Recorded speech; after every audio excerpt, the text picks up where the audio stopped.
오늘의 사연 시작합니다. 안녕하세요. 제가 시험 준비할 때 산에 들어갔다가 있었던 일인데 제가 살면서 2번은 없을 만한 이야기라 바빠서 잊고 있다가 여유로워지니 새록새록 생각이 나서 이렇게 사연을 보내봐요.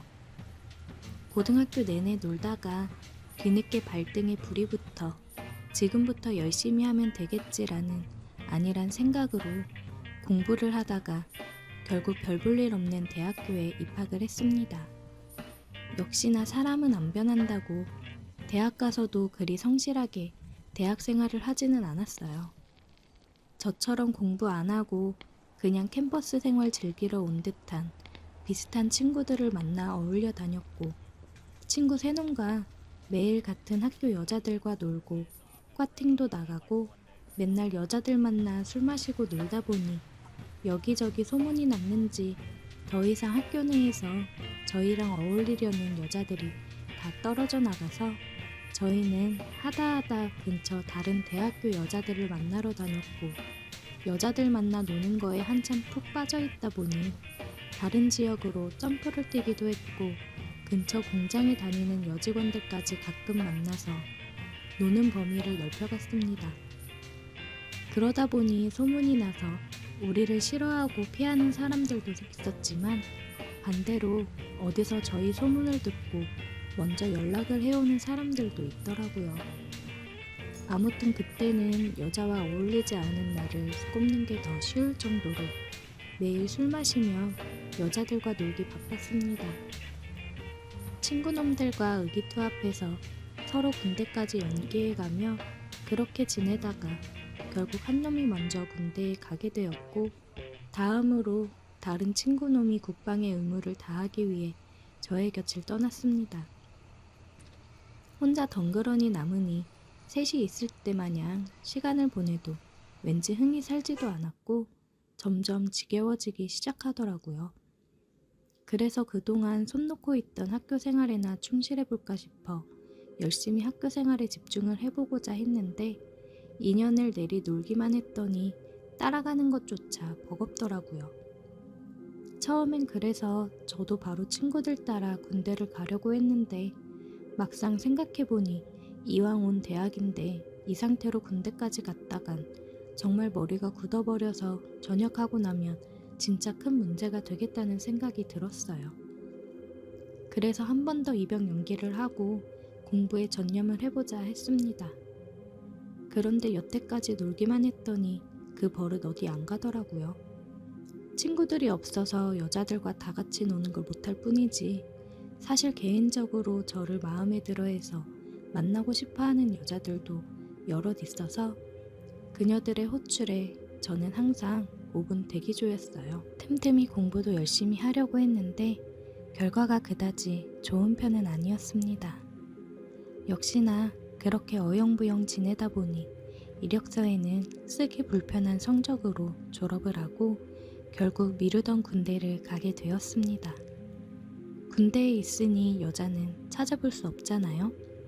제가 볼 수 있는 여자라고는 여군 가부님들과 선임들 면회 오는 여자친구들이 전부였으니 맨날 여자들과 어울려 놀다가 혼자 있으려니 죽을 맛이더라고요. 저랑 같이 술 마시고 연락하던 여자들은 어디서 뭘 하는지 코빼기도 보이지 않더라고요. 덕분에 군대에서 휴가를 준다는 건 눈에 불을 켜고 해서 2달에 한 번 정도는 바깥 공기를 쐬며 같이 놀던 여자들에게 연락해 술이나 한 잔 같이 하자고 연락을 하고는 했습니다.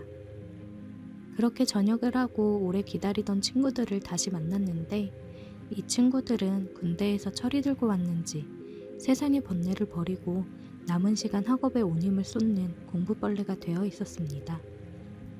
마음 잡고 공부하는 친구들을 보니 저도 마음이 복잡해졌어요. 이 녀석들이 진짜 정신을 차렸나 싶어 장하기도 하고 한편으로는 예전처럼 아무 걱정 안 하고 함께 어울려 놀았던 그때가 그립기도 했습니다. 그리고 이럴 줄 알았으면 저도 이 친구들 군대 갔을 때 같이 갔다 오는 건데 후회를 해봤지만 이미 야속하게 지나버린 대학 생활과 잉크가 굳어버린 저의 성적표는 돌이킬 수 없었어요. 이름 있는 학교를 나온 것도 아니었고 그렇다고 제가 할 줄 아는 게 많아 스펙이 좋은 것도 아니라 전역하고 나와서 많이 방황을 했습니다. 전역 후 본가로 들어갔는데 군대 전역까지 했는데 계속 용돈을 받기도 눈치가 보였고 이제 어엿한 성인으로 저의 미래를 위해서라도 생계전선에 뛰어들어야 했지만 스펙이 좋지 않아서 그런지 저를 원하는 회사는 없었습니다. 그 와중에 더 노력할 생각은 안 하고 자격증 공부한답시고 학원을 등록해서 또 하라는 공부는 안 하고 같은 학원 다니는 여자들이랑 어울리기 시작했고 연애를 하기 위해 연락처를 받아내기에 혈안이 되어 있는 제가 있었습니다. 학원 간다고 아침부터 나가서 항상 술에 만취되어 새벽에 들어오니 잔소리 한번 하지 않는 어머니가 보다 못해 저한테 한마디 하시더라고요. 석현아, 자꾸 그렇게 맘 못 잡고 술만 마시고 다닐 거면 기숙 학원이라도 끊어줄 테니까 공무원 준비라도 해보는 게 어떻겠니? 어머니는 제가 머리는 좋은데 노력을 안 해서 갈피를 못 잡는 거라고 계속해서 저를 믿으셨어요. 지금도 다들 공무원 하지만 그때도 공무원이 대세였습니다. 다시 한번 어머님의 도움을 받아 기숙학원에 들어가 공무원 시험을 준비하기로 했습니다. 기본적으로 기숙사 내에서 연애는 금지였고 아주 스파르타식으로 학생들을 가르쳐주는 학원이었습니다. 여기라면 이제 저도 뭐라도 될 것 같은 기대를 했는데 저뿐만이 아니라 학원 안에는 정말 반골기질을 가진 저 같은 학생들이 많았습니다. 하지 말라고 하면 더 하고 싶어지는 법이잖아요. 몰래 숨어서 연애를 하고 술 마시는 것도 금지인데 어디서 술을 구해 몰래 들어오는 건지 그렇게 청춘의 한 페이지를 써내려가는 학생들을 보니 저도 굳었던 결심이 서서히 무너지기 시작했습니다. 결국엔 저도 하지 말라는 연애를 시작했고 몰래 만남을 갖다가 들키는 바람에 퇴소 조치를 당해 집으로 돌아오게 되었습니다. 부모님께 이제 2번 다시 실수하지 않겠다고 제발 한 번만 더 믿어달라고 손이 발이 되도록 빌었어요. 저의 진심이 통했는지 마지막 기회를 줄 테니 제발 정신 차리고 제대로 공부해보라고 하시더라고요. 그래서 집에 틀어박혀 공부를 시작했는데 집 주변에는 저를 유혹하는 것들이 너무 많았습니다. 부모님이 출근하고 집이 비면 조금만 더 자다 해야지 하면서 일어나 보면 저녁 시간이었고 이런 일이 반복되다 보니 공부가 제대로 될 리가 없었어요. 이대로는 안 되겠다 싶었고 생각해보니까 제 인생에서 술과 여자를 제일 잘 참아냈던 건 군대였더라고요. 세상과 단절된 곳이라면 이겨낼 수 있지 않을까 싶었는데 마침 집에서 1~2시간 거리에 있는 절에서 학생을 받는다는 걸 보았습니다. 학생도 딱 3명만 받는다고 해서 여기라면 맘 잡고 공부할 수 있지 않을까 생각이 들어 부모님께 말씀드리고 저는 절로 들어가게 되었습니다. 정말 신이 돕는가 싶을 정도로 제가 절에 찾아가고 한참 동안 학생은 저 한 명밖에 없었습니다. 여자가 있기는 했는데 공양주라고 부르는 식당 아주머니 한 분과 제 옆방에 여수님이 한 분 계셨어요. 아무리 여자를 좋아라 하는 저라도 아주머니는 눈에 들어오지 않았고 회색 승복을 입고 머리카락이 없는 여수님이다 보니 제 눈에 들어오지 않더라고요. 피부가 곱고 얼굴이 어려 보이는 게 저보다 2~3살 어린가 싶었는데 화장도 안 하는 데다가 머리도 밀어놓으니 딱히 여자로 느껴지지 않았어요. 마주치면 인사 정도만 간단히 했는데 그래도 여자는 여자라고 제가 의식을 하기는 했는지 공용시설인 화장실이나 샤워장을 쓸 때는 마주칠까봐 괜히 신경이 쓰이더라고요. 매번 제가 사용하고 싶을 때마다 문에다 노크를 몇 번을 하고 기다리다가 들어갔는데 어느 날은 그러고 있는 제 모습을 보더니 웃긴지 저를 보고 웃더라고요. 또 여자라고 웃는 모습을 보니까 괜히 저도 웃음이 났고 그 이후부터 조금씩 말도 트고 지냈어요. 조금 내성적이긴 했지만 말은 잘 통했는데 대화를 나눠보니 절에 온 지는 1년 정도밖에 안 됐고 가정 환경 때문에 어려서부터 방황하다가 모든 게 다 싫고 의미가 없다고 생각이 들어 다 포기하고 절로 들어왔다고 하더라고요. 아버지가 재혼을 하면서 가족들에게 버림받고 여기저기 옮겨다니며 살았다는 이야기를 하는데 우여곡절이 많았던 것 같아 제가 너무 속편히 살아왔나 싶은 생각도 들었습니다. 그때 막 스마트폰이 나오기 시작했는데 그 당시 제 최신식 스마트폰을 보고 엄청 신기해하더라고요. 물건에 아직도 아쉬움이 많은 듯해서 스님 아주 땡중이시라고 농담처럼 말했는데 그녀도 스님이 된 건 좋은 선택이 아닌 것 같다며 기회가 되면 언제든지 여기서 나가고 싶다고 1년 정도 지내다 보니 이 생활도 지긋지긋하다는 식으로 대답했습니다. 대화를 하다가 알게 돼서 놀랐는데 그녀는 저보다 나이가 3살이나 더 많은 20대 후반이었어요. 공기 좋은 곳에서 풀만 먹으면서 살아 건강해져서 얼굴도 젊어지나 생각이 들었습니다. 다행스럽게도 그렇게 대화를 나누고 해도 그냥 그녀가 안타깝네라는 생각만 들었지 전혀 여자라고 느껴지지 않았어요. 아무래도 보여지는 겉모습이 있으니 여자라고 와닿지가 않더라고요. 공기도 좋고 집중도 잘 되고 다른 학생들은 들어오지 않고 있으니 정말 공부하기엔 더할 나위 없었습니다. 그렇게 시간이 흐르고 12월 쌀쌀한 날씨에 초겨울이 되었습니다. 그날은 유난히도 아침 공기가 추워서 그런가 평소보다 일찍 일어났습니다. 밖에 나와 간단히 스트레칭도 하고 몸을 풀고 있는데 여스님 방문이 열리고 그녀가 나왔습니다. 스님들이 추울 때 쓰는 털모자 있잖아요. 그걸 쓰고 나왔는데 밀어놓은 머리가 가려진 데다가 찬 공기 때문에 양쪽 볼이 빨개져 있으니 그 모습이 마치 고향집에서 짝사랑하던 첫사랑 동네 누나 모습이랑 살짝 비슷해 보였어요. 그날부터 그동안 아무리 마주쳐도 별 생각 없었던 여스님이 자꾸 여자로 의식이 되고 아주 돌아버리겠더라고요. 스님이라 그런가 아니면 연상이라 그런가 사람 마음을 읽는 기술이 있었나 봅니다. 왠지 그날부터 더 친근하고 저와 가깝게 지내려는 것 같고 그 덕에 공부를 할 때면 자꾸 그녀의 얼굴이 아른거려서 집중을 할 수가 없었어요. 그리고 그날 저녁이라고 6시쯤에 풀반찬 먹은 게 전부였는데 저녁 먹고 나와서 책 펴놓고 앉아있는데 그날따라 배도 더 고프고 집중이 안 되더라고요. 그래서 바람이나 쐬고 와야겠다는 생각에 밖에 나가니 평소엔 8시만 돼도 불이 꺼져 있는 그녀의 방에 9시가 넘어가는 시간이었는데도 켜져 있더라고요. 호기심에 노크를 하고 안 주무시냐고 뭐하냐 그랬는데 그냥 잠이 안 온다면서 추운데 밖에서 뭐하냐고 방 안으로 들어오라고 하더라고요. 어색하게 앉아서 괜히 고개만 두리번거리고 있는데 그녀가 따뜻한 차를 한 잔 내줬습니다. 차 한 잔 얻어 마시면서 이런저런 이야기를 나누고 있는데 그녀가 자꾸 너무 이뻐 보이더라고요. 그래서 저는 그녀의 옆으로 더 다가가 앉아서 그녀의 빨개진 양쪽 볼을 잡고 입을 맞추었어요.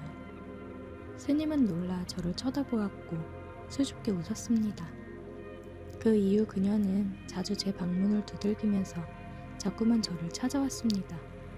그렇게 3달 정도 지났는데 스님이 갑자기 다른 절로 옮기게 되었다고 잘 지내란 인사를 건넸습니다. 스님이 떠난 뒤에도 저는 그 절에 몇 달 정도를 더 남아서 공부를 했는데 스님도 떠났고 혼자 거의 있다 보니 공부에만 전념을 했어요. 스님이 떠나기 전에 저에게 한 말이 자기처럼 인생에 후회를 넘기지 말고 열심히 공부를 하라는 말이었고 그 말을 듣고 저는 열심히 공부를 했습니다. 그렇게 저는 공무원이 되었고 결혼을 전제로 만나고 있는 멋진 애인도 있습니다. 그럴듯한 남자가 된 저는 아직도 찬바람이 불어오는 겨울날 털모자를 꺼낼 때면 가끔씩 그 여수님은 잘 지내고 있을까 아니면 다시 속세로 나와서 지내고 있을까 하는 생각에 그리워질 때가 있네요. 그녀도 어디선가 잘 지내고 있겠죠? 오늘의 사연 여기까지입니다. 오늘도 들어주셔서 감사해요. 구독, 좋아요, 알림 설정 부탁드려요. 오늘의 사연 시작합니다. 제가 20대 중반이던 시절의 이야기입니다. 그 당시에 요리를 배우면서 자취하며 혼자 지내면서 살고 있었는데 저랑 친한 친구 녀석이 작은 술집을 하나 했습니다. 매장 규모가 조금 작기는 했는데 자리가 좋아서 매출 하나만큼은 확실한 그런 곳이었습니다. 돈 많이 번다고 한턱 쏘라고 할 때마다 월세가 얼만지는 아냐고 투덜대는 친구 녀석 생각이 나네요. 아무튼 그때 당시 친구 녀석이 차를 산 지 얼마 되지 않았었는데 그 녀석이 생각 없이 운전하다가 뒤에서 차를 받고 그 사고가 삼중추돌 사고로 이어진 일이 있었습니다.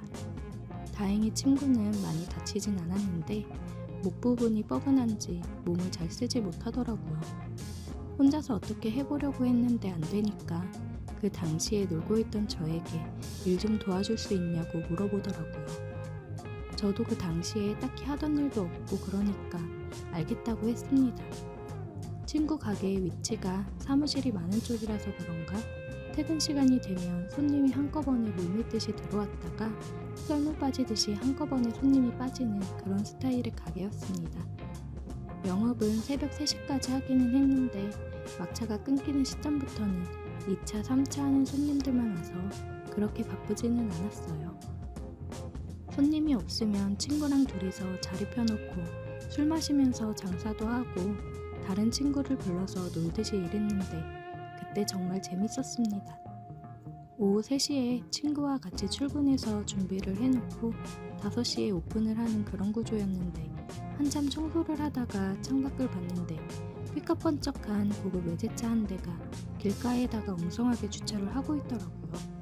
그 외제차가 친구가 사고 냈던 차랑 같은 모델이라서 친구를 불러놓고 외제차를 뒤에서 박으면 기분이 어떠냐고 장난을 쳤습니다.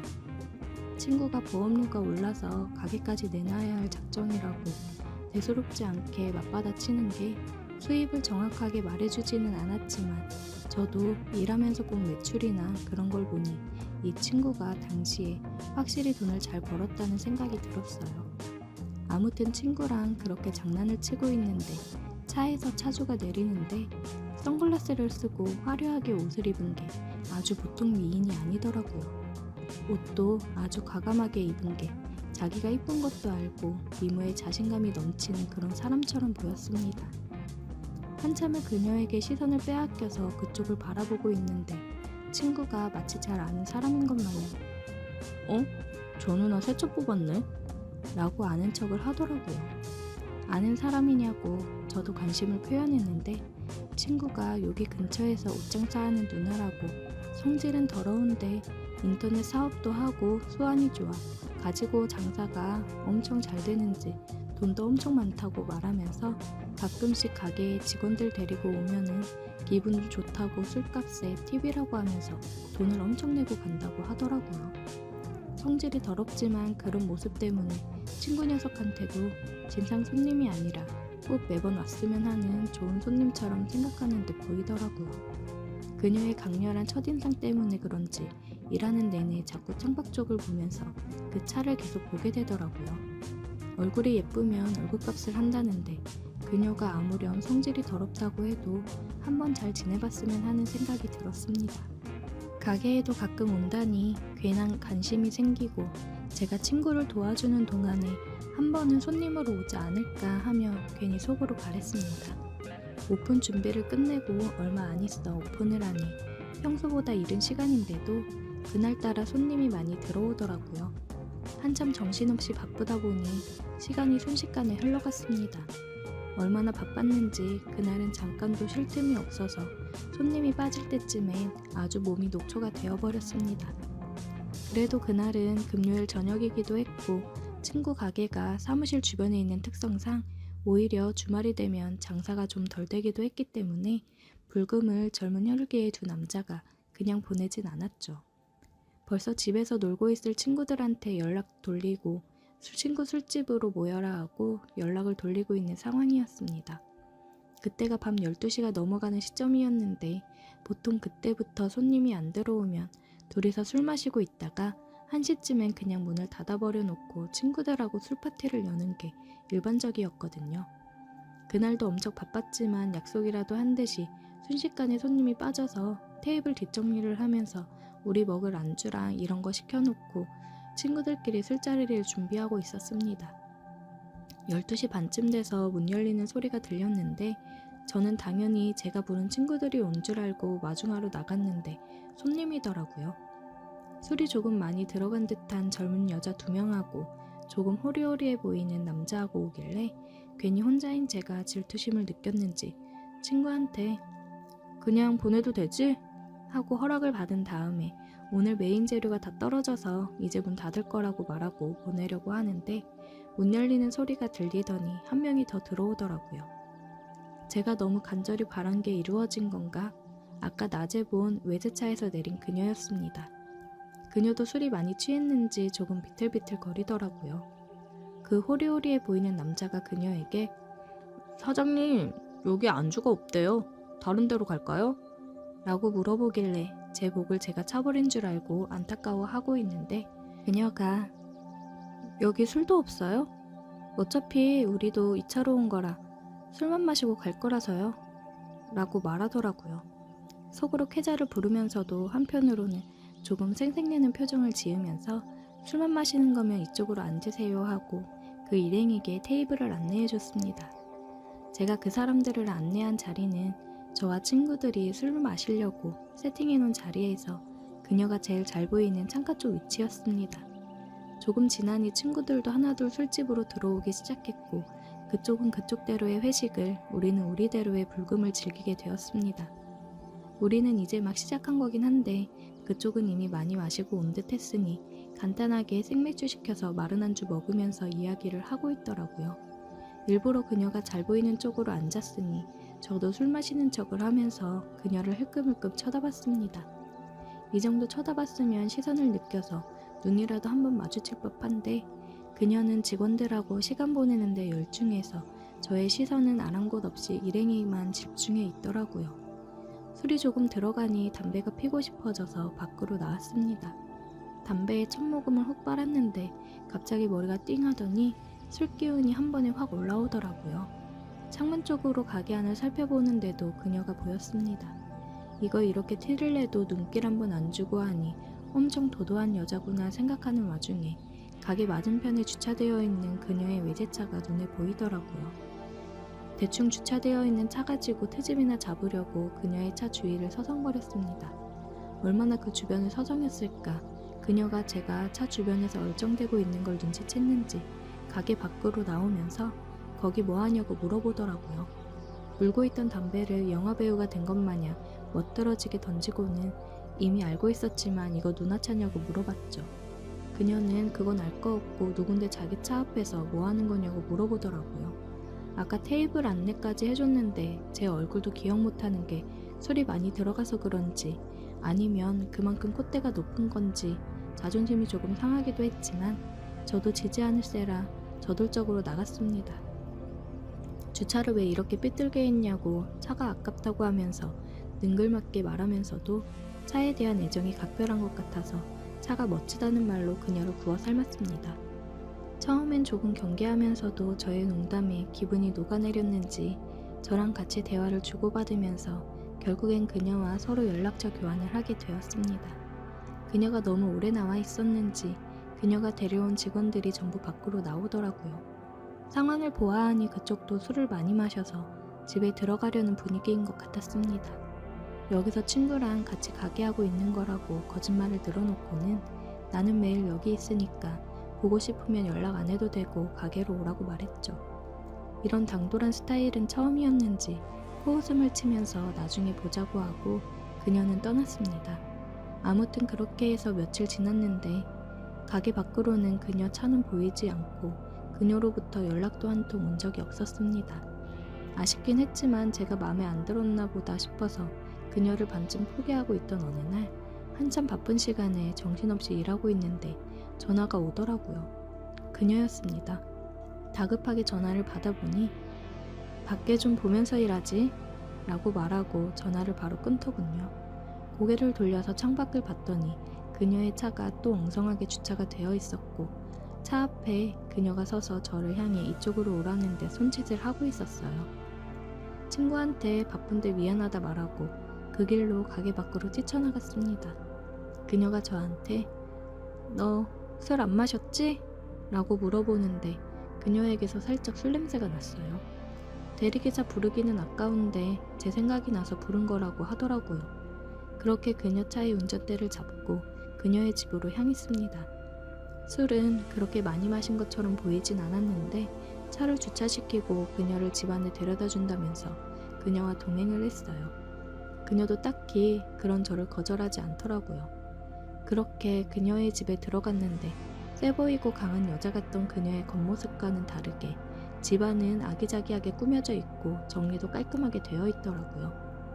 여기 누나 집 맞냐고 장난치듯이 말했는데 마음에 든다는 듯이 이쪽으로 오라면서 냉장고에 술이랑 있으니까 간단하게 술상을 차려보라고 하더라고요. 관심이 있는 여자였으니까 그런 식으로 싸가지 없게 나와도 몸은 자연적으로 그녀가 시키는 대로 하더라고요. 술 한잔 주고받으면서 대화를 나눴는데 문득 이런 여자가 남자친구가 없겠나 싶어서 남자친구가 있냐고 물어봤어요.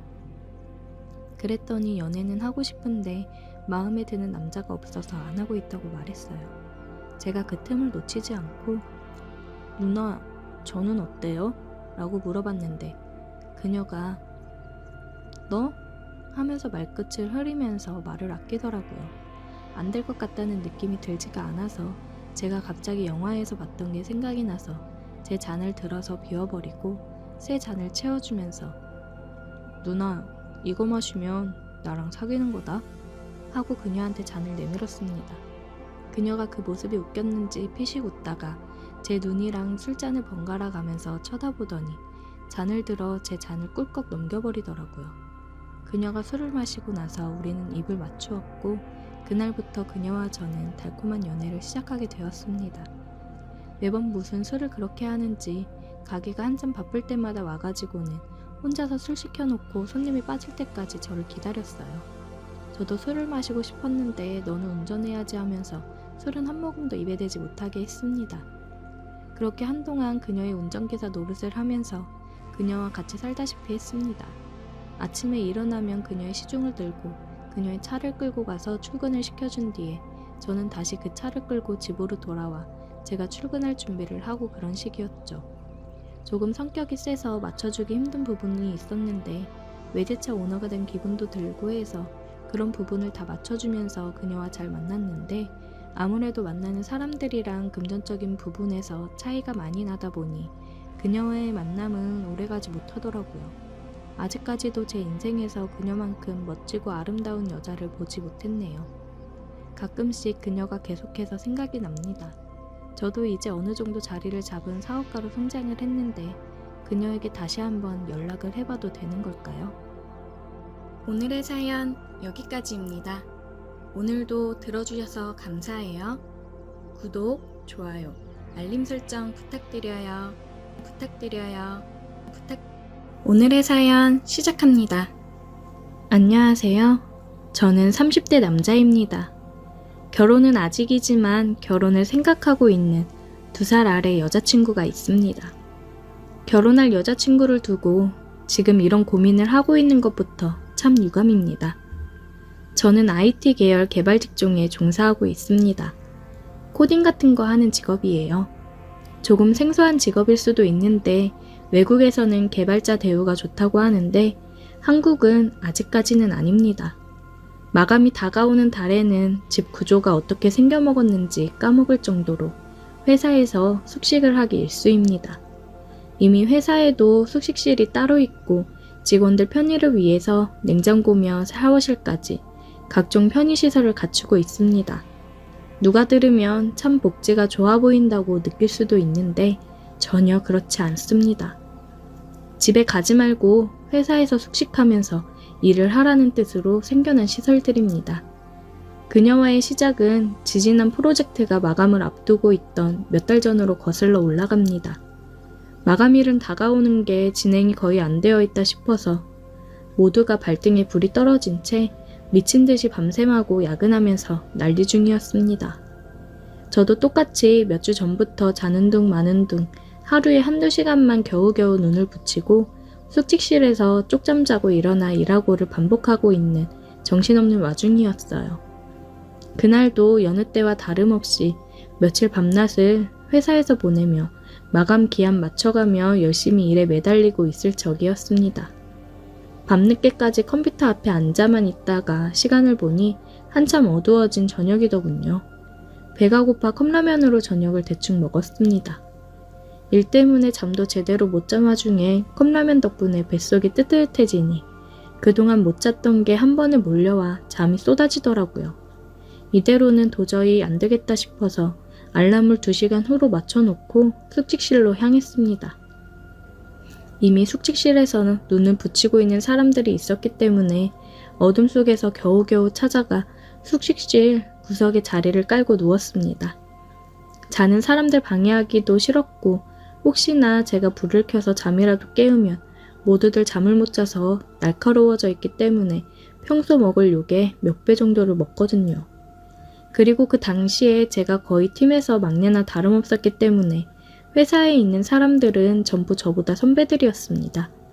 아무튼 그렇게 자리 찾아 누워서 잠을 청했습니다. 잠을 한동안 못 자서 그런지 잠이 솔솔 오더라고요. 정말 머리가 바닥에 닿자마자 잠이 든 것 같았어요. 그렇게 꿀잠을 잤는데 제가 알람을 진동으로 하지 않고 벨소리로 맞추어 놨더라고요. 자고 있는 사람들이 이 소리 때문에 잠에서 깨면 아주 큰일이 나기 때문에 화들짝 놀라서 어둠 속을 헤집으며 팔을 뻗어 바닥을 더듬더듬 거렸어요. 그런데 핸드폰이 아니라 뭔가 다른 게 잡히는 거예요. 저는 이게 뭐지 싶어 더듬거렸는데 손가락이 만져지더라고요. 그 짧은 순간에 등 뒤로 한 줄기 식은땀이 흐르고 머릿속에 아주 큰일 났다는 생각이 스쳐 지나가더라고요. 아니나 다를까 어머머 하는 소리와 함께 한바탕 누가 허둥대는 소리가 나더니 불이 켜졌어요. 숙직실 안에 조명이 들어오면서 거기에는 깜짝 놀란 채 내려다 쳐다보고 있는 저희 개발팀의 노처녀 팀장이 거기에 있었습니다. 제가 핸드폰을 찾으려다 팀장님 팔뚝을 더듬거리고 있었더라고요. 저는 몇 번이고 고개를 숙이면서 죄송하다고 사과드리며 알람 소리 때문에 누가 깨기라도 할까봐 급하게 폰을 찾는 중이었다고 말을 했어요. 불행인지 다행인지 숙직실에는 저와 노처녀 팀장님 2사람 말고는 아무도 없었는데 제가 재빠르게 상황 설명을 하고 사과를 한 덕분인지 깜짝 놀랐잖아요. 조금 조심 좀 하지. 하고 잔소리 조금만 듣고 끝났어요. 그래도 제가 핸드폰을 찾아서 숙직실 밖을 나갈 때까지도 끝까지 경계의 눈빛을 풀지 않았던 팀장님의 표정이 생각이 나네요. 문을 나서면서도 정말 죄송하다고 또 사과를 드렸어요. 그대로 사무실로 돌아가기도 그래서 화장실에 가서 찬물로 세수 한번 하고 아예 밖으로 나왔습니다. 끊어버린 담배가 너무나도 생각이 나더라고요. 일도 너무 힘들고 하필이면 히스테리 엄청 부리는 팀장한테 괜히 찍힌 거 아닌가 생각이 들었어요. 하늘은 흐릿해서 달도 잘 비치지 않았는데 괜히 먼 곳을 바라보면서 내가 거기서 왜 알람을 진동으로 안 해놓은 거지 하는 후회를 하기 시작했습니다. 그렇게 밖에서 조용히 혼자서 반성을 하고 있는데 팀장님이 저를 찾은 건지 회사 밖으로 나오더라고요. 저보고 여기 있었네 하면서 왜 말도 없이 나갔냐고 잔소리를 또 하셨어요. 팀장님이 걱정 말라고 사람이 실수도 할 수 있는 거지 너무 개의치 말라고 말을 하는데 위로를 받으니까 더 쥐구멍으로 숨고 싶더라고요. 한 대 줄까? 하면서 주머니에서 담배를 꺼내서 저한테 건네는데 그런 일이 있어서 그런가 아니면 희미한 달빛에 비친 안경 쓰고 있는 노처녀 팀장님이 풍기는 분위기 때문에 그런 건지 그날따라 그 순간만큼은 팀장님이 예뻐 보이더라고요. 평소에는 그냥 성질 고약한 노처녀라고 생각했는데 말이에요. 그런 생각이 들면서 곰곰이 생각해보니 아까 숙직실에서 느꼈던 감촉이 새삼 떠올랐습니다. 그런데 그런 생각을 하면서 제 얼굴이 빨개졌나봐요. 그러니까 팀장님이 갑자기 기분 나쁘게 얼굴은 왜 붉히냐고 놀라더라고요. 잠을 덜 자서 그런가 그렇게 화들짝 놀라는 모습에도 평소에 보여주지 않던 여성적인 모습이라서 그런지 그게 평소와는 다르게 다가왔어요. 그래서 저도 모르게 팀장님이 너무 예뻐서요 라고 대답해 버렸습니다. 그 말에 팀장님도 얼굴을 붉히며 아무 말도 못하더라고요. 그렇게 쭈뼛대고만 있다가 서로 아무 말도 나누지 못하고 사무실로 돌아왔습니다. 그 뒤로 노처녀 팀장님하고는 조금 서먹서먹해졌는데 워낙 일이 바쁘다 보니 그걸로 불편한 걸 느끼거나 할 정도는 아니었어요. 아무튼 그렇게 모든 직원이 밤을 새가며 노력한 결과 프로젝트는 무사히 마감일 전에 끝나게 되었고 며칠 뒤에 프로젝트가 끝난 기념으로 회식을 하게 되었습니다. 회식이 길어지면서 전부 다 술들을 어느 정도 마신 상황이었어요. 저도 별다른 생각 없이 주는 술들을 거절없이 계속 때려 마시고 있다가 우리 노처녀 팀장님하고 눈이 마주쳤습니다. 그러니 그때부터 자꾸 그날 있었던 일이 생각나고 집중이 안 되더라고요. 최대한 아닌 척 하려고 해도 자꾸 신경이 쓰여서 팀장님 쪽으로 고개를 다시 돌려봤는데 팀장님이 저를 빤히 쳐다보고 있더라고요. 언제부터 저를 쳐다보고 있었는지도 모르게 술 기운이 많이 올라있는 상태인지 눈은 개슴칠에 반만 뜨고 저를 잡아먹을 듯이 쳐다보고 있었습니다. 팀장님 시선이 느껴지니 그때부터는 자리가 조금 불편해지더라고요. 한참 있다가 팀장님이 제 이름을 부르면서 자리에서 벌떡 일어났습니다. 그러더니 저보고 자기를 책임지라고 소리를 고래고래 질렀어요. 직원들이 무슨 일인가 관심을 보이는 와중에 팀장님이 숙직실에서 제가 실수로 만졌던 사건을 가지고 제가 의도적으로 그렇게 한 거란 식으로 말을 하네요.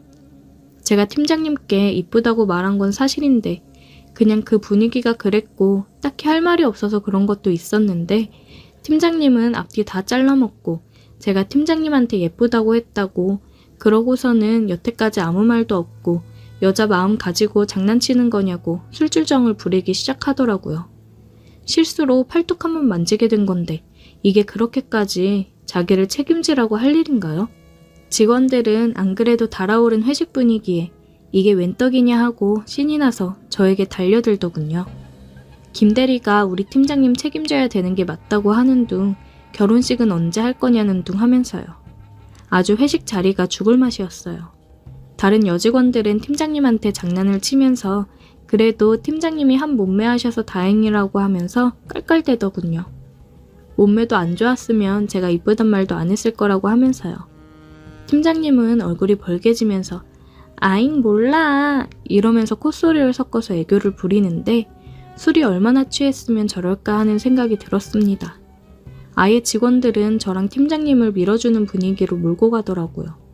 3차로 도착한 노래 주점에서도 굳이 팀장님 옆자리에 저를 앉힌다던가 하면서요.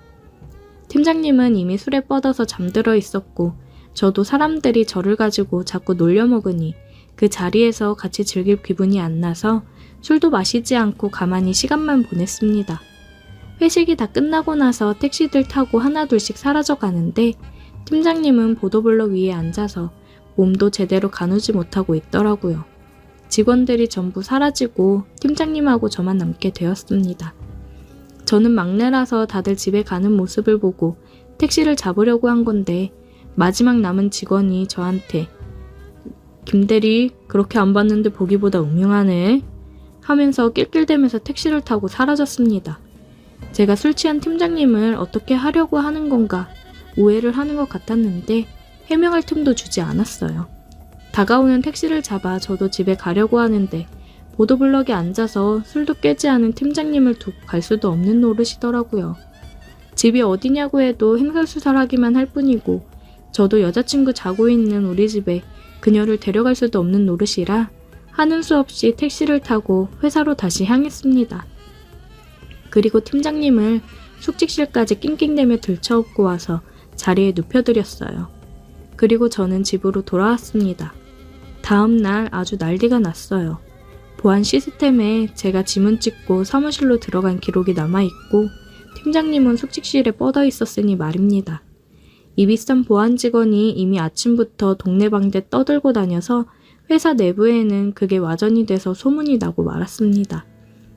정말 아무 일도 없었는데 팀장님은 정말로 제가 뭐라도 한 줄 알고 틈만 나면 자꾸 저한테 안 바쁠 때는 단둘이 술도 좀 마시고 하자고 합니다. 정말 미쳐버릴 노릇이네요. 회사 밖으로 소문이 새어나갈 일은 없지만 여자친구와 결혼 생각도 하고 있는데 이게 무슨 일인가 싶습니다.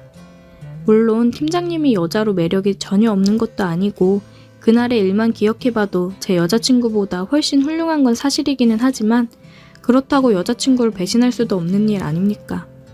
제 친구들은 뭐가 문제냐고 하면서 둘만 만나면 되는 것 아니냐고 하며 배꼽을 잡고 웃고만 있는데 저는 정말 신경이 쓰여서 미치겠네요. 오늘의 사연 여기까지입니다. 오늘도 들어주셔서 감사해요. 구독, 좋아요, 알림 설정 부탁드려요. 오늘의 사연 시작합니다. 제 얘기도 한번 사연으로 보내봅니다. 때는 제가 백수로 지내던 제 작년 가을쯤입니다. 동네 친구들하고 술 한잔 걸치고 꽐라가 될 때쯤마다 거의 무조건 들리던 노래방이 있었습니다. 워낙 술이 차오른 뒤에 가기 때문에 난장판을 부리고 가는데도 단골이라고 저희한테 참 잘해줬어요. 주인 이모도 나름 30대 후반 정도로 보이는데 외모는 조금 평범한 편이긴 한데 화장 잘하고 잘 꾸미고 다니는, 자기 관리를 철저히 하는 스타일 좋은 사람이었습니다. 키도 크고 옷발이 잘 받아서 그런가 태하나만큼은 정말 끝내주더라고요. 친구들도 자기도 저런 애인이 있었으면 좋겠다고 할 정도였으니까요. 혼자서만 놓고 보면 약간 희미할 수도 있는 인상이기는 한데 여자들을 모아놓고 보면 혼자 돋보이는 그런 여자들 있잖아요. 아무튼 저희가 한번 노래방에 들어왔다 하면 술이 한참 오르고 갔는데도 정말 거기서 또 한 번 술판을 벌이는데 매번 저희만 오면 사장님이 긴장 바짝 타고 있는 모습이 역력했어요. 아무튼 누가 보면 진상 손님이라고 할 수는 있었지만 단언컨대 우리가 왔다 가면 매출만은 확실했기 때문에 참 잘해주고 싫은 소리 하나 안 하는 게 참 좋았습니다. 동네 장사지만 같은 동네 살고 있는 줄은 몰랐는데 어느 날 우연찮게 이 여사장님을 밖에서 만난 적이 있어요. 마침 스킨하고 로션이 다 떨어져가지고 동네에 있는 화장품 가게에 갔는데 거기서 쇼핑을 하고 있더라고요. 매번 술에 만취했을 때만 보던 사이였으니까 조금 어색해서 인사를 해야 하나 말아야 하나 그러고 있는데 먼저 말을 걸어주더라고요. 어두운 노래방 카운터 조명에서 봐서 몰랐는데 맨정신에 밝은 데서 보니 참 곱고 예쁘다는 생각이 들었습니다. 아무튼 그 상황이 어색해서 대면대면하게 인사를 나눴어요. 저희가 맨날 가서 술판 버리고 좀 진상이라 매번 저희 때문에 고생이 많으시죠? 에이, 고생은요. 그런 거 신경 쓰지 말고 자주 와요. 요즘 안 온 지 좀 된 것 같은데 친구들도 잘 지내죠? 우리 때문에 고생이 많다고 인사치레로 한마디 했는데 신경 안 써도 된다고 오히려 요즘 안 온 지 한참 된 것 아니냐며 친구들도 잘 지내냐며 안부까지 묻고 역시나 친절했습니다. 그러고 나서 집에 갔는데 그냥 우연찮게 만난 것 때문에 그런가 자꾸 여사장님이 아른아른 생각이 나고 신경이 쓰여서 오랜만에 친구들을 한 명 한 명 소집했습니다. 역시 레퍼토리는 똑같이 동네 포장마차랑 호프집 돌아다니면서 술에 얼큰이 취하고 남아 도는 에너지를 발산하기 위해 마지막으로 노래방에 들렀는데 여사장님이 그냥 한 말이었는데 또 와줬다고 고마워하면서 반겨주시더라고요. 어머, 이렇게 또 바로 와줬네요. 내가 오늘 서비스 더 넣어줘야겠네. 서비스 많이 주시면 그만큼 술 더 마시면서 매출 팍팍 올려드리고 갈게요. 그동안에는 아줌마 방 주세요 이러고 무례하게 행동하면서 우르르 들어가서 놀다가 잘 놀았어요 하고 우르르 나갔는데 밖에서 한번 마주쳤다고 괜히 친해진 것 같은 기분이 들어서 술 기운에 괜히 반갑게 아는 척을 좀 했습니다. 한 번을 동네에서 마주친 적이 없는데 그날 한번 우연찮게 만났다고 그 뒤로부터는 대낮에 동네를 돌아다니다 보면 가끔씩 마주치게 되더라고요. 맨날 라면만 먹는 것도 지겹고 해서 간만에 동네에 있는 김밥집에 혼자 가서 이것저것 시켜서 먹고 있는데 누가 등 뒤에서 저를 쿡 찌르길래 봤더니 노래방 여사장님이었습니다. 왜 혼자서 밥을 먹고 있냐고 밖에서 제가 혼자 앉아서 먹고 있는 걸 보고 들어왔다고 하더라고요. 그러고는 제 맞은편에 앉아서 혼자 먹으면 쓸쓸하지 않냐고 자기가 같이 먹어주겠다고 하고는 사장님도 김밥 한 줄을 시켜서 뜻하지 않게 이 여사장님하고 같이 식사를 하게 되었습니다. 밥 먹으면서 이런저런 이야기를 나눴어요. 꼬치꼬치 캐묻는다는 느낌이 들 정도로 일은 안 하냐, 애인은 없냐 이런 사적인 것들을 묻는데 여자친구는 있지만 직장은 그만두고 이직 준비 중이라고 말하고 그랬습니다. 저도 별로 할 이야기도 없고 해서 노래방 장사는 잘 되냐, 한 번을 마주친 적이 없는데 이 동네 사시냐 이런저런 질문들을 했죠. 김밥 먹는데 뭐 얼마나 오래 걸렸겠습니까? 그렇게 우연한 식사 자리는 금방 끝이 났습니다. 대화를 나누면서 알게 된 건 제가 그땐 백수여서 그랬나? 막연히 자기 사업하는 사람이니까 엄청 연상이겠구나 그런 생각을 했었는데 생각보다 많이 어렸습니다. 결혼도 아직 하지 않은 노처녀였는데 뭐 홍기를 놓쳤다 하면서 자기가 별로 매력이 없나 보다 하면서 갑자기 기운이 없어 보이길래 그 말에 할 말이 없어서 이렇게 이쁘신데 남자가 줄을 설 것 같다고 말했는데 되게 좋아하더라고요. 이 동네에서 장사를 한 지는 좀 됐는데 장사 안 되는 날에는 기름값도 못 벌고 가는 것 같고 그래서 고민하다가 이 동네로 아예 이사를 왔다고 했습니다. 가까워지니 절약되는 것도 많고 좋은데 아는 사람이 없어서 조금 외로울 때가 있다고 하는 일이 밤 장사다 보니까 낮에 텅 비는 시간이 있는데 조금 외롭고 쓸쓸하다고 하면서 모처럼 친해진 것 같은데 종종 같이 점심이나 한 번씩 하자고 말하고는 사장님은 저랑 반대 방향으로 그렇게 떠났습니다. 그런데 저도 제가 제정신인가 생각을 한 게 애인을 만나면서도 자꾸 이 여사장님이 떠오르기 시작했어요. 같이 밥을 먹자고 해놓고는 연락처도 주질 않았으니 그냥 예의상 한 말이었을 건데 자꾸 여사장님하고 동네에서 데이트하는 생각을 하게 되고 여사장님 혼자 사는 집에서 같이 시간을 보내는 상상도 하게 되고 그랬습니다. 제가 딴 생각을 하던 거에 대해서 벌을 받은 건가? 어쩌다가 별것도 아닌 이유로 당시에 만나던 여자친구랑 헤어지게 되었습니다. 그래도 그땐 많이 좋아했어서 그런 건지 아니면 그냥 이별한 티를 내고 싶어서 그랬는지 조금 힘든 시간을 보냈습니다. 몇 번을 질척대면서 연락해서 미안하다고 사과하고 다시 만나면 안 되겠냐고 빌고 그랬는데 여자친구는 이미 다른 남자가 생겨있는 상황이었습니다. 환승이별을 당한 거였는데 그것도 모르고 바보같이 매달렸다 그런 생각이 들어서 힘들어했는데 친구들이 이별은 술로 풀어야 하지 않겠냐며 제 이별을 빌미로 술자리를 만들더라고요. 어차피 기분도 꿀꿀했고 술이라도 한 잔 마셔야지 제정신을 차리겠다 그런 생각이 들어서 술로 우울한 기분을 달랬습니다. 친구들이 위로한답시고 같이 술을 나발로 불고 정말 미친 듯이 술을 마셨는데 그날은 무리해서 달렸나 싶을 정도로 술을 많이 마셨습니다. 항상 마지막에는 노래방으로 술자리의 대미를 장식했는데 그날따라 친구들이 이미 노래방에 가기도 전에 술이 만취한 상태여서 2차에서 나올 때 집에 들어가는 그런 그림이 나오더라고요.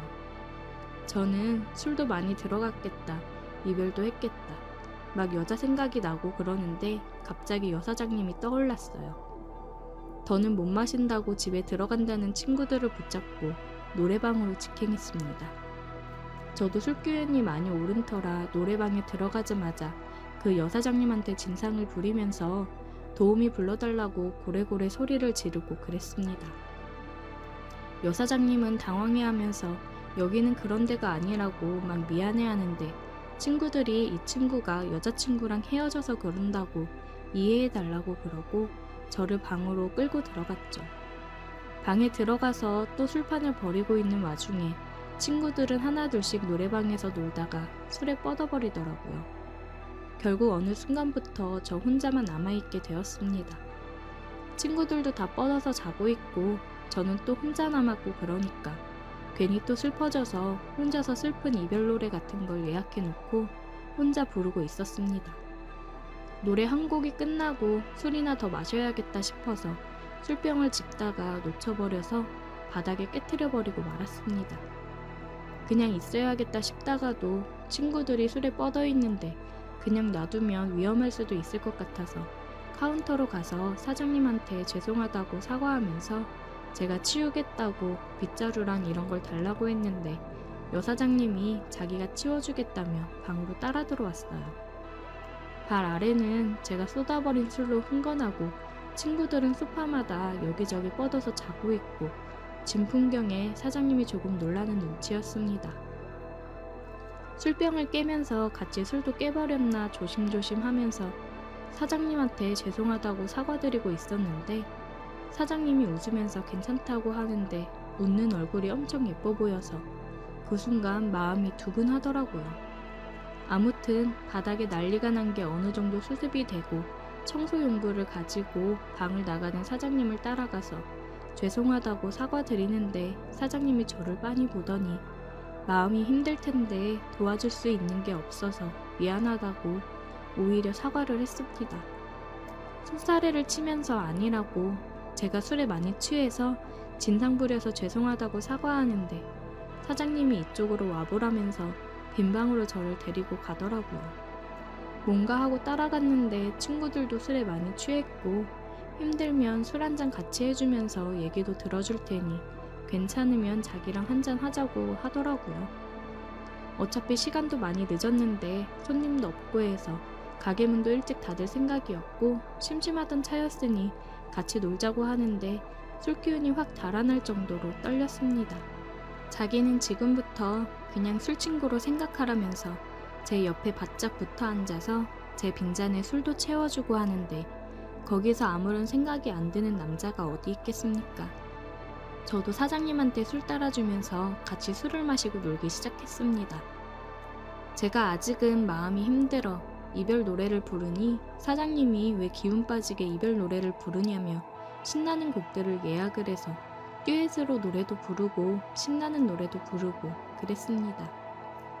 신나게 놀다 보니 조금 힘들어서 발라드를 틀어놓고 좀 쉬는 타임을 갖자고 얘기를 했는데 예약한 잔잔한 노래가 시작하니 사장님이 자기가 좋아하는 노래라면서 브루스나 한번 추자고 제 손을 잡아 이끄는데 저는 그때 심장이 너무 두근거리더라고요. 연상의 노처녀라고 했지만 그 순간만큼은 헤어진 그 여자친구보다 훨씬 이쁘고 애교 많고 저를 위해주는 천상 여자가 따로 없었습니다. 누가 먼저다라고 할 것 없이 그녀와 저는 서로의 눈을 바라보다가 입을 맞추었습니다. 반주 소리만 흘러나오는 노래방 안에서 서로의 마음을 확인했습니다. 다음날 낮에 둘이서 나와서 해장국으로 지친 속을 달랬고 그녀와의 만남은 친구 녀석들에게는 비밀로 하고 둘이서 만났고 친구들과 노래방에 갔을 때는 서로 모르는 척을 하다가 친구들이 많이 취해 뻗어 있으면 카운터에 있는 그녀에게 가서 시간을 보내고는 했습니다. 가끔은 술 더 추가해서 돈 더 받으라고 그러기도 했어요. 제가 그녀에게 깊게 빠져 있기는 했는데 제가 취직을 하면서 이사를 가게 돼서 어쩔 수 없이 헤어지게 되었습니다. 초반 몇 개월은 연락도 나누고 했었는데 아무래도 거리가 되다 보니 자주 만나기가 힘들어지기도 했고 회사 일에 적응을 하느라 나름 바쁘게 지내다 보니 자연스럽게 헤어지게 되었습니다. 얼마 전에 친구놈들 만난다고 동네에 간 적이 있는데 요즘 시국이 그래서 그런가 노래방은 문을 닫아 있더라고요. 전화번호는 바뀌지 않은 것 같은데 연락을 해보기엔 조금 그래서 그냥 그렇게 그녀를 제 가슴에 묻어두기로 했습니다. 그래도 저와 함께 보냈던 시간을 생각하면 여전히 그립긴 하네요. 오늘의 사연 여기까지입니다. 오늘도 들어주셔서 감사해요. 구독, 좋아요, 알림 설정 부탁드려요. 오늘의 사연 시작합니다. 안녕하세요. 제가 몇 년 전에 군대 다녀오고 나서 겪은 이야기인데 한번 써보도록 하겠습니다. 저는 군대 전역 후 복학하기 전에 시간 여유도 많았고 대학 등록금이라도 보탤 겸 아르바이트를 구하려고 했는데 이미 아르바이트생을 다 구했다고 하더라고요. 어디 할 만한 곳 없나 찾던 중 아는 형 소개로 대리운전을 시작했습니다. 군대에서 1호차 운전병으로 근무를 했었기 때문에 운전에는 나름 자신도 있었습니다. 1호차 운전병이라는 게 아시다시피 대대장이 타는 차를 운전해야 했기 때문에 운전 실력도 실력이지만 부드럽게 그리고 대대장님 거슬리지 않게 운전하는 실력도 필요했고 변덕스러운 대대장님과 사모님의 비위도 잘 맞춰야 하는 일이거든요. 그나마 있는 알바라고는 편의점 알바였는데 일하는 시간은 더 많아도 얼마 받지 못하는 편의점보다는 대리운전을 하자 생각을 해서 대리운전을 하기로 했습니다. 친구놈이 예전에 했었던 공장에서 일하자고 했는데 반복적인 일만 11시간 동안 하고 있으려니 이게 할 게 못 되더라고요.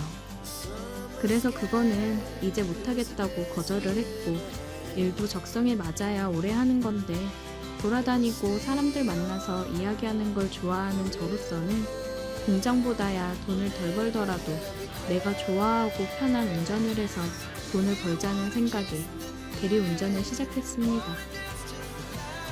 나름 적성에도 맞고 제 나이에서 절대 탈 수 없는 외제차들까지 운전해볼 수 있어서 은근 신나더라고요.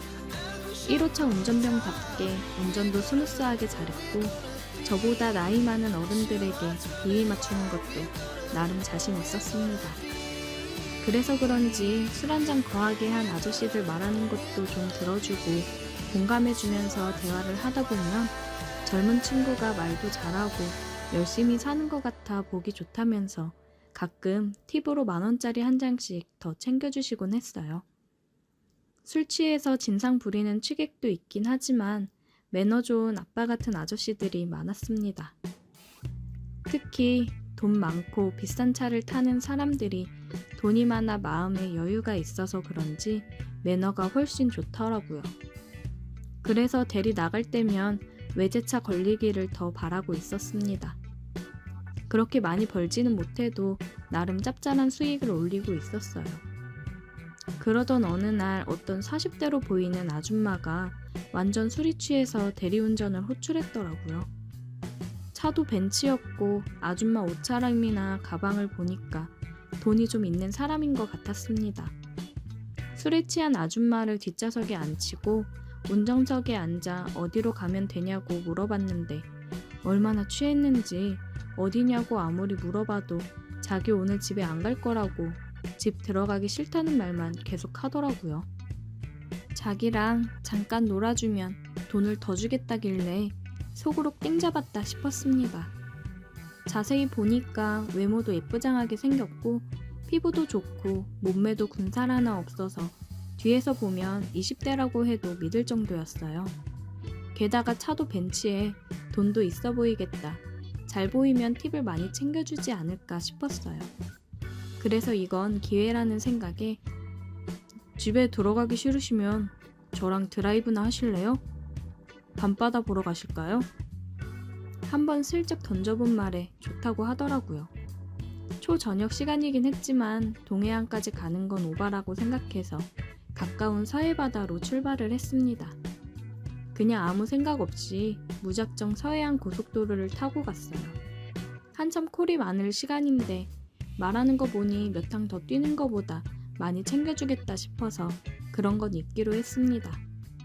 회사에는 오늘은 이대로 퇴근을 한다고 얘기를 해두고 아줌마의 벤츠를 몰고 신나게 고속도로를 달렸습니다. 내려가다가 아산에 있는 삽교천까지 갔는데 그쪽에 인적이 드물고 경치 좋은 쉼터가 많더라고요. 그쪽에서 쉬면서 근처 카페에서 사온 따뜻한 커피를 마시면서 그새 술이 조금 깬 아줌마랑 대화도 나누고 경치를 바라보면서 있었어요. 처음에는 나름 어색하니까 어색함을 풀어보려고 이런저런 이야기를 하기도 했는데 경치가 워낙 좋아서 경치에 반해 크게 떠들 필요도 없이 좋았습니다. 벤치에 앉아있는데 잘 얘기를 나누던 아줌마가 갑자기 눈물을 보이더라고요. 왜 그러세요? 무슨 일 있어요?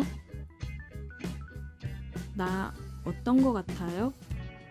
네? 그게 무슨... 여자로서 어때 보이냐고요? 동안이시고 20대 후반이라고 해도 믿겠는데요? 예쁘세요. 정말요? 근데 우리 남편은 왜 바람이 났을까? 얘기를 들어보니 돈 없는 남편 사랑해서 그거 하나 보고 결혼을 했고 사업해보라고 뒷바라지 다 해줬는데 사업이 잘 돼서 점점 커지다 보니 본인 수중으로 돈이 많이 생겨서 그런지 어린 여자들 만나면서 선물 사주고 바람을 피고 다니나 보더라고요. 내 생일 때도 명품백 한 번 사준 적 없는데 그 어린 여자한테는 만난 지 2달도 안 돼서 명품백을 벌써 3개나 사줬더라고요. 오피스텔도 얻어줬어요. 진짜 나는 뭐 바라는 거 없이 사랑하니까 능력도 없고 돈도 없어서 우리 집 눈치 볼까봐 사업이라도 잘 해보라고 열심히 지원해줬는데 어떻게 내 믿음을 깨고 바람을 필 수가 있어요? 어휴, 그러게요. 이렇게 능력 좋고 예쁜 사모님을 두고 바람을 피다니 정신이 나갔네요. 저 같으면 완전 떠받들고 살 텐데. 내가 여자로서 매력이 너무 없나 봐요. 하긴 나 같아도 20대 초반 여자가 그렇게 애교 부리면서 오는데 그런 여자가 더 좋겠지. 사모님도 충분히 매력 있어요. 그러니까 그런 소리 하지 마세요. 괜찮아요. 괜히 위로해준답시고 나 듣기 좋으라는 말 안 해줘도 됩니다. 진짠데? 사모님 진짜 매력 있어요. 저는 아줌마한테 다가가 입을 맞추었어요. 경치가 너무 아름다워서 그랬을까요?